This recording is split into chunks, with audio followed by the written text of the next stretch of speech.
Gaza में युद्ध विराम के बावजूद इजराइल के ऊपर संकट के बादल मंडरा रहे हैं।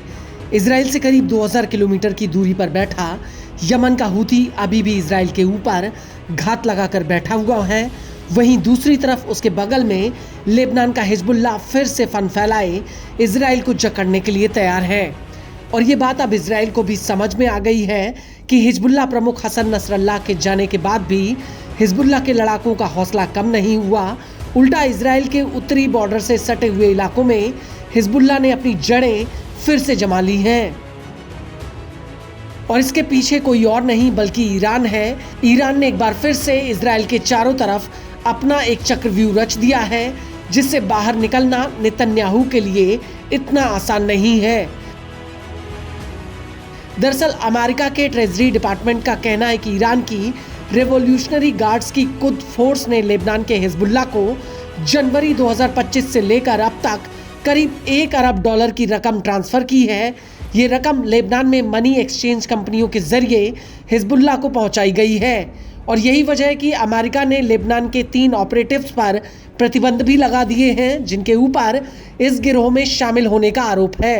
रिपोर्ट के मुताबिक हिजबुल्लाह ने लेबनान की कैश आधारित अर्थव्यवस्था और मनी चेंजर्स का फायदा उठाकर ईरान से आए पैसों को हासिल किया है।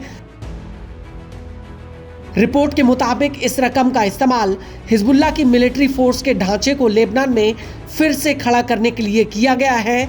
अमेरिका के मुताबिक इतने बड़े पैमाने पर ईरान द्वारा रकम को ट्रांसफर करके हिजबुल्लाह को फिर से ताकतवर बनाना है। और इस पूरे मामले पर अमेरिका के ट्रेजरी विभाग के विशेष प्रतिनिधि जॉन के हर्ली का कहना है कि लेबनान तभी आज़ाद और सुरक्षित हो सकता है जब हिजबुल्लाह को पूरी तरह से ईरानी नियंत्रण से बाहर किया जाए। जनवरी से लेकर अब तक रिवोल्यूशनरी गार्ड्स की कुद्स फोर्स ने हिजबुल्लाह को $1 अरब से ज्यादा की राशि भेजी है। ये पैसा लेबनानी मनी चेंजर्स और वित्तीय कंपनियों के जरिए भेजा गया है।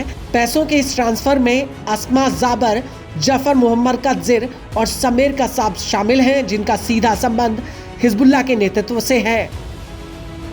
अमेरिकी ट्रेजरी विभाग के मुताबिक जाफर हिजबुल्लाह के मारे गए अधिकारी का बेटा है, जबकि मोहम्मद कदजिर मौजूदा समय में हिजबुल्लाह की वित्तीय टीम का प्रमुख है।